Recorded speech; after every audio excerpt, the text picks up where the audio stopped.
Podcast de l'article de Mustapha Sohimi publié sur l'odj.ma. L'auteur a intitulé son article « Le gouvernement et la rentrée, dur. » Il commence son article ainsi. Des engagements ont été pris par ce cabinet. Ils ont été annoncés dans le discours gouvernemental, puis réitérés depuis. L'année 2023 doit être celle de leur concrétisation. En 2022, la marge d'action était réduite, pour de multiples raisons. Comment se présente donc la rentrée pour le gouvernement? Pas sous les meilleurs auspices. Voici quelques semaines déjà, la Banque mondiale avait donné le ton dans son rapport semestriel de suivi, en concluant que la relance tourne à sec. Un diagnostic formulé auparavant d'ailleurs par le HCP. Quel est donc l'état des lieux? Et quelles sont les perspectives pour les prochains mois, notamment sur la base des prévisions du projet de loi de finances 2023? L'auteur poursuit son article ainsi. À la fin juillet, le wali de Banque Al-Maghrib, Abdellatif Chouari, avait présenté à Sa Majesté le Roi le rapport annuel pour l'exercice 2021, ainsi que les évaluations faites pour l'année suivante et même au-delà. La Banque centrale avait ainsi relevé qu'après un bond exceptionnel de 7,9% de la croissance en 2021, le PIB devrait enregistrer un médiocre 1% en 2022, avant de s'améliorer, autour de 4% en 2023. En Conseil de gouvernement, puis devant la Commission des finances de la Chambre des représentants, la ministre de l'économie et des finances, Nadia Fetta Alaoui, a présenté les anticipations de son département liées à une reprise de l'activité économique dans une conjoncture internationale encore frappée de lourdes incertitudes. Elle n'a pas écarté au passage que ces prévisions pouvaient être revues à la baisse pour plusieurs paramètres exogènes, relance ou non dans l'UE, impact du conflit russo-ukrainien, flambée des prix des matières premières, chaîne de valeur, approvisionnement mondial, etc. Avec la loi de programmation budgétaire triennale, 2023 à 2025, quelles hypothèses de calcul ont été retenues? Une récolte céréalière de 75 millions de quintaux, un cours du butane de $700 la tonne en 2023 et de $590 en 2025, le Brent à $93 le baril en 2023 et à $78 en 2025, un taux d'inflation autour de 2% pour 2023 à 2025, une dette du Trésor de 70% du PIB environ, un déficit du Trésor de 4,5% en 2023, puis de 4% en 2024 et de 3,5% en 2025. La ministre a ajouté que l'atteinte de ces objectifs nécessite un ensemble de réformes et de mesures permettant de mobiliser des ressources supplémentaires. Mais lesquelles? Pour le savoir, il faudra donc attendre le dépôt du PLF 2023, avant le 20 octobre prochain. L'auteur précise sa pensée ainsi. En l'état, bien des contraintes pèsent en tout cas. L'une d'entre elles a trait à la détérioration du pouvoir d'achat des citoyens par suite d'une inflation continue, qui s'accentue de mois en mois. À la fin d'avril, elle s'est élevée à 5,9%.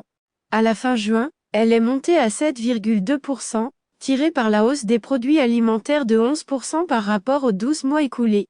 Pour ce qui est des grands agrégats économiques, il est prévu une tendance haussière des exportations de l'ordre de 22% sur tous les phosphates et dérivés, ainsi que les ventes de la construction automobile. Mais pour 2023, l'on retient surtout une quasi-stagnation. S'agissant des importations, il faut mentionner l'alourdissement de la facture énergétique, 44 milliards de dirhams, en augmentation de 61% en 2022, les achats de demi-produits, 53%, et des produits bruts, plus 72%. Pour 2023, tous ces achats devraient se limiter à 0,3% avec un allègement de 9% de la facture énergétique à hauteur de 111 milliards de dirhams. Qu'en est-il maintenant des recettes de voyage? Une hausse de 58% par rapport à 2021 et un chiffre de 54 milliards de dirhams pour l'année en cours et une prévision de 70 milliards de dirhams en 2023. Les transferts, eux, enregistreraient un chiffre de 87 milliards de dirhams après celui, historique, de 92,7 milliards de dirhams de 2021 puis de 84 milliards de dirhams en 2023. Il faut aussi évoquer la charge de la caisse de compensation budgétisée à 16 milliards de dirhams dans la loi de finances 2022 et qui va plus que doubler en fait au cours de cet exercice avec 35 milliards de dirhams, plus 60%. Enfin, Les réserves de change se sont situées à un niveau confortable de 327 milliards de dirhams à la fin juin, soit la couverture de 6 mois d'importation. Sur ces bases-là, comment relancer la dynamique des réformes ? Dans la note de cadrage du chef du gouvernement adressée au ministre, à la fin de juillet dernier, il a été demandé que les différents départements présentent leur programme d'action pour 2023 avec des prévisions de financement. Il a mis l'accent sur 4 axes à privilégier: le renforcement de l'État social, la relance de l'investissement, la justice spatiale et le financement des réformes. Des priorités convenues déjà formulées dans son discours d'investiture devant le Parlement en octobre dernier, mais qui ne précisent pas les programmes sectoriels ni les mesures appropriées. Dans les semaines qui viennent, y aura-t-il plus de détails sur les politiques publiques à mettre en œuvre en 2023 et au-delà ? La rentrée politique ? C'est aussi, au premier plan, la prochaine session parlementaire, officiellement ouverte par Sa Majesté le Roi le 14 octobre. À n'en pas douter, le souverain fixera de nouveau une feuille de route, des réformes à poursuivre et même d'autres à entreprendre. Les députés vont débattre des 4 rapports thématiques préparés par les commissions concernées: eau, administration, plan Maroc vert et flambée des prix. L'auteur ajoute ainsi: sur le plan législatif, il faudra s'atteler à l'implémentation des 2 lois cadres adoptées par le Conseil des ministres, le 13 juillet dernier, à savoir celle sur la charte de l'investissement. Il reste à adopter les dizaines de textes d'application et ce, dans les meilleurs délais, pour pouvoir donner de la visibilité aux opérateurs. Même observation pour ce qui est de la seconde loi cadre sur la réforme du système actuel de santé.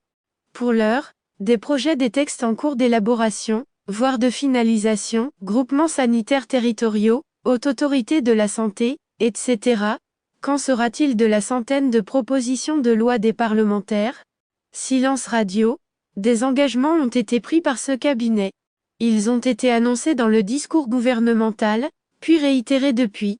L'année 2023 doit être celle de leur concrétisation. En 2022, la marge d'action était réduite, pour de multiples raisons: la prise de responsabilité avec un projet de finances préparé par le précédent gouvernement, la crise sanitaire, le conflit Russie-Ukraine, l'impact de la sécheresse, avec une récolte céréalière de 32 millions de quintaux, l'envol des prix des matières premières etc.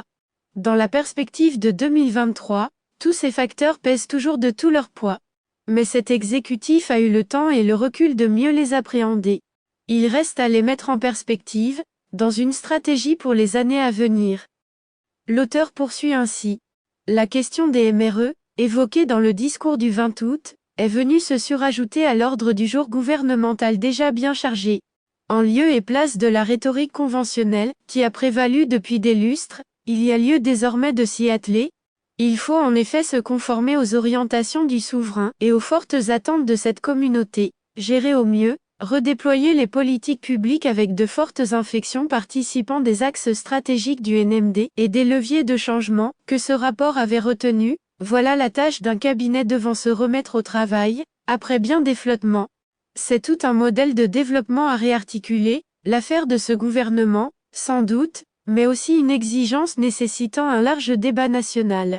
L'alternative n'est plus tellement le marché intérieur étroit finalement, mais dans un modèle d'export dans le nouveau contexte d'ouverture et de globalisation des économies. L'appareil productif doit prioriser une économie exportatrice avec le primat de l'industrie. La voie a été ouverte avec les résultats du plan d'accélération industrielle, PAI, défini sur la période 2021 à 2023, qui est un vecteur de nouvelles dynamiques, secteur automobile, développement de l'entrepreneuriat industriel, positionnement du Maroc comme base industrielle et décarbonée.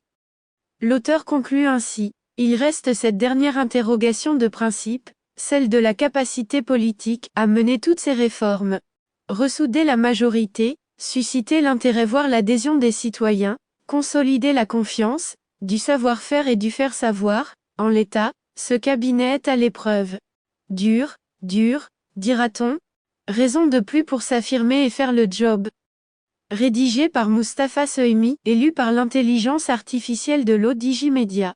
N'oubliez pas de télécharger notre application l'ODJ Mobile sur Android et iOS, et de vous abonner à notre chaîne YouTube l'ODJ TV, si vous souhaitez être au courant des dernières actualités, podcasts et émissions télévisées.